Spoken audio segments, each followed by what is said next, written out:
This is eNews at 7 p.m. live from Johannesburg this Sunday evening. I'm Gareth Edwards. Good to be with you. These are our top stories. Zimbabwean President Emmerson Mnangagwa promises an inquiry into last month's deadly election violence. The ANC calls for fresh elections in two of Gauteng's biggest metros, the party claiming corruption and incompetence are rife in DA-led coalition governments in Tshwane and Johannesburg. First, Zimbabwe's new president has promised to appoint a commission of inquiry to investigate the deadly protests which followed last month's disputed election. Emmerson Mnangagwa says he'll pursue unity and the revival of the country's ailing economy. He now faces the tough task of unifying both the country and the party he leads, ZANU-PF. President Cyril Ramaphosa and African Union Chair Paul Kagame were among the dignitaries attending his inauguration. Aldrin Sampier reports.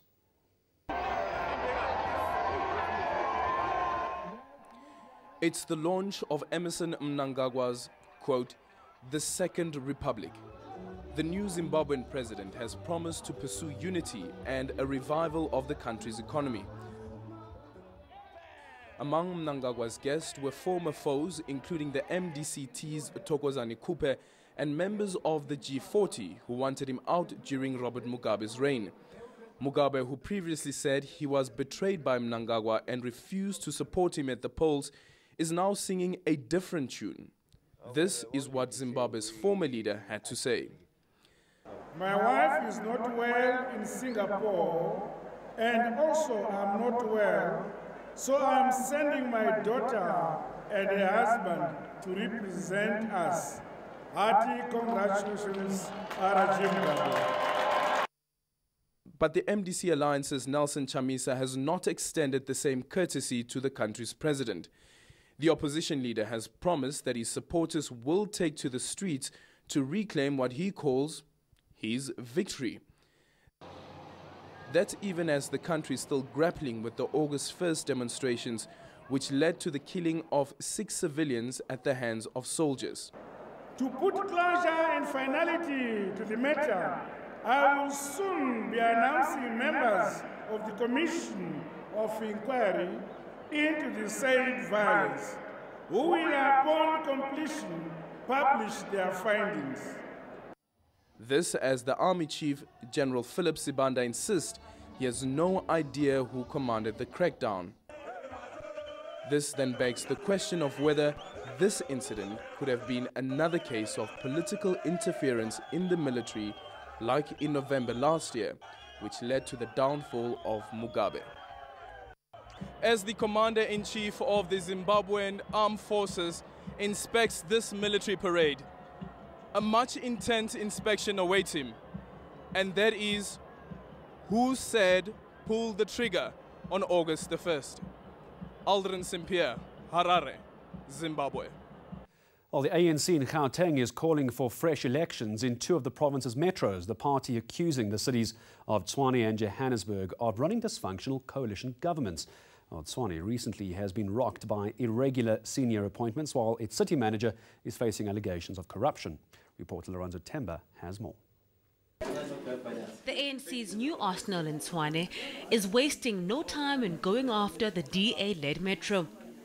A mayor of a capital city, the third largest in the world, has people that are, one, incompetent, not qualifying, illegally appointed with fake qualifications. It says a lot. We want our people, the residents and ratepayers, to be the ones that say, okay, we don't want this government. The ANC in Gauteng believes DA-led coalition governments are synonymous with corruption and putting residents last. People are just clapping together because they hate the smell of an African National Congress. They find themselves in the difficulties that they are. They spend more time trying to satisfy each other rather than satisfy our people. And we want our people to look at these things, to see that indeed this kind of unprincipled coalitions are not assisting them. The only way is to get a fresh mandate, and that's why we are calling for a fresh mandate. The party has also had harsh words for Joburg Mayor Herman Mashaba, accusing him of being too slow in acting against corruption. If you check the Systems Act, after every 2 years, any political party has the right to call for the dissolution of that municipality. So 2 years have passed over. So we are within the legal framework to call for the dissolution. We are not doing this because we are bitter, we've lost power, we're not in charge. On Thursday, the ANC in Tshwane will forge ahead with its plans to oust Mayor Solly Msimanga through a no-confidence vote. The party is confident the motion is clear, well-crafted, and that it will succeed. Leranzo Temba, Johannesburg. Now to weather, and a freezing cold front has brought rain, hail and snow to the Western Cape. Authorities even issuing extreme weather warnings in its wake. However, no significant damage and flooding has been reported by any of the authorities. Instead, many people have actually taken the time and the opportunity to take some Instagram-worthy photos and videos. Well, residents at a transit camp in isiPingo, south of Durban, are accusing the eThekwini municipality of making false promises. They were placed in the temporary structures while homes were being built almost 10 years ago. More than half of the original residents are still languishing there. The community recently staged a protest. THIS spoke to some of them. Over 700 people were moved from informal settlements to this transit camp in 2009 with the promise of brand new homes. 290 received houses from the eThekwini municipality, while the rest have remained behind. They promised us 8 months as they was giving us these houses as a temporary houses for 8 months. And after 8 months? We're still here. But where were you supposed to go after 8 months? Konobia and Elovo, Kingsburg West. The settlement is prone to flooding, and illegal electricity connections snake along every pathway. Most of the toilets don't work, and some structures were battered by a massive storm last year. The community says it doesn't want these temporary homes repaired. They just want to be moved. The last meeting, when they came here, they've got nothing to tell us. And you know what I said to them? Saying, you know what, go back. So it was officials. Go and ask the mayor come here. When the mayor has to come to here, they decided to, okay, she didn't come. Then we struck, then the police come here, he shot her. On Thursday, angry residents set fire and blocked roads, tired of what they call the municipality's lies. Ronald Mzameko says he wasn't part of the protest, but was hit when police opened fire with rubber bullets. I was outside by my room, actually outside the toilets. Okay, I saw the committee running away, get chased by the police people. Okay, they couldn't catch them.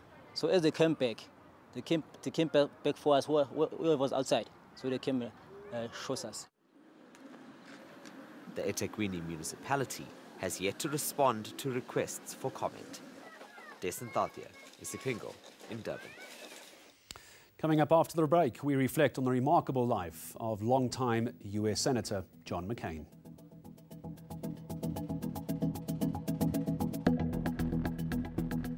Welcome back. As the land debate rages on, South Africa's ambassador to Brazil believes we can learn from the South American country. It's also been dealing with issues of indigenous land rights and supporting emerging farmers. Slindile Masekane has the full story. We have not found all the answers, but we have started to deal with the problem. No conversation in South Africa is taboo. The latest tweet from US President Donald Trump on South Africa's land expropriation program is sparking outrage. We remain unshaken. Actually, we are more determined after the Donald Trump tweet to expropriate our land without compensation. There is no white genocide here. It's an absolute rubbish. When you look at what's going on there, I think it's a very Trump said he has asked his Secretary of State to look into the matter of seizing land from white farmers. Last month, President Cyril Ramaphosa announced that the ruling party was forging ahead with plans to amend the constitution. This would allow for expropriation of land without compensation.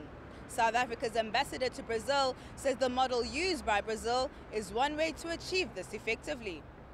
Brazil has managed to use agriculture to take out millions and millions of people out of the poverty line to the middle class. They used various strategies, including building cooperatives. And the most important part of the lesson to learn there is to use families, to use small farmers, to use the emerging farmers, to use black new farmers and bring them into commercial agriculture in general. And I think that will go a long way to alleviate poverty, which is the biggest enemy of our people at the moment. The ambassador says the U.S. president should rely less on news organizations and more on diplomatic channels. The response by our government, President Ramaphosa, the Department of International Relations suffices. I think it was a very mature response to President Trump's remarks.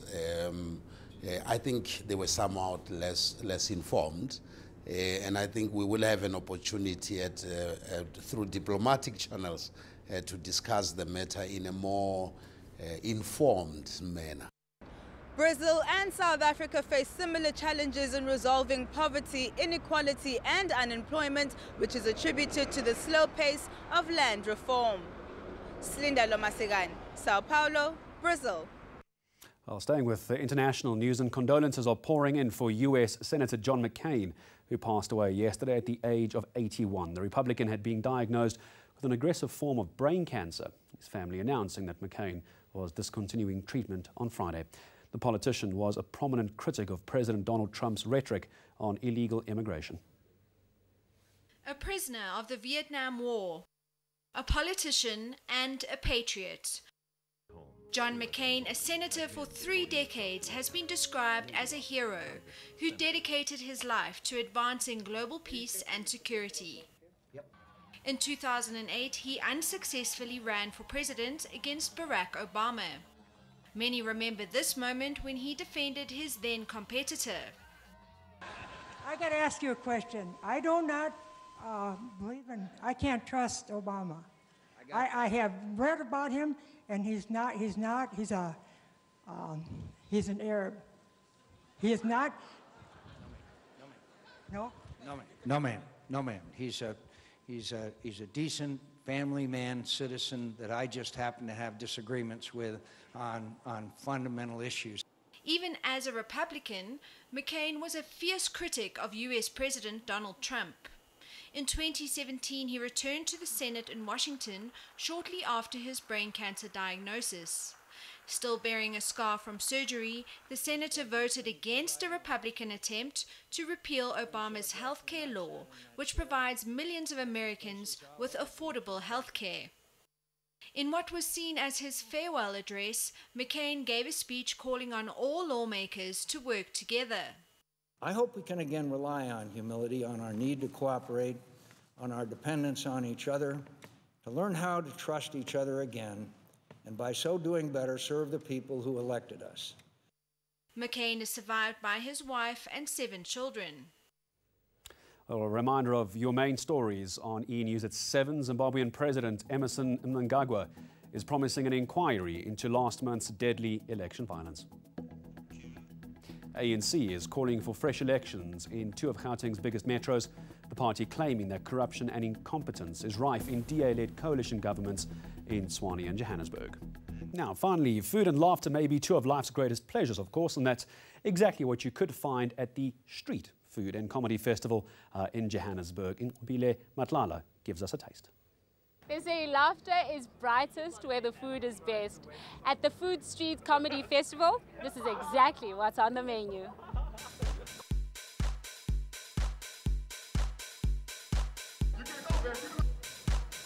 Comedians brought their best gags, and these foodies are ready to laugh until their tears roll.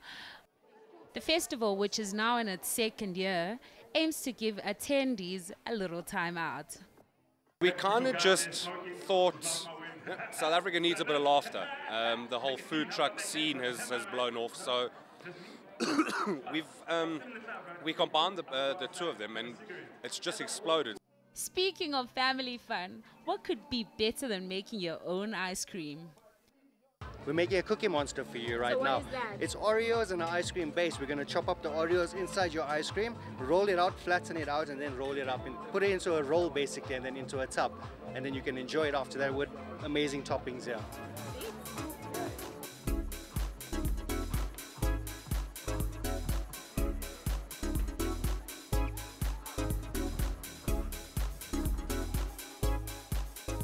But how did this sit with the audience?